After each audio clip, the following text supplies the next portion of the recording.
Yesterday, December 7th, 1941, a date which will live in infamy. The United States of America was suddenly and deliberately attacked by naval and air forces of the Empire of Japan. The United States entered World War II with the attack on Pearl Harbor on December 7, 1941. The war had been active since Nazi Germany's attack on Poland in September 1939.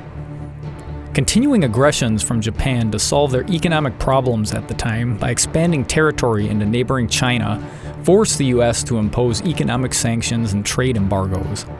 By late 1941, the United States had severed almost all commercial and financial relations with Japan.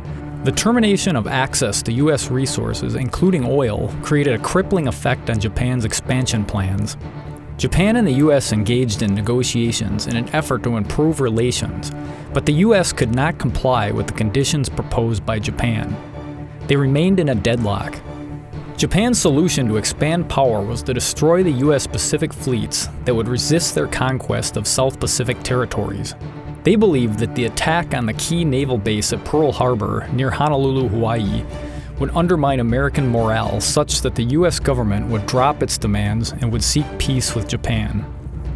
On December 7th, just before 8 o'clock a.m., hundreds of Japanese fighter planes descended on the base with no declaration of war or explicit warning. Bombs and bullets eradicated the entire fleet of naval ships and disabled over 300 aircrafts. More than 2,400 Americans died in the attack, including civilians, and another almost 1,200 people were wounded.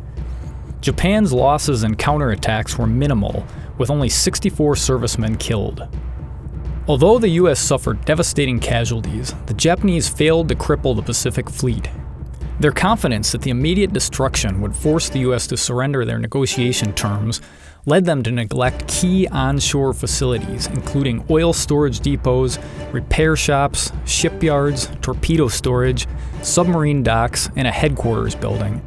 Fortunately, also, essential vessels, including aircraft carriers, were away from the base on the day of the attack.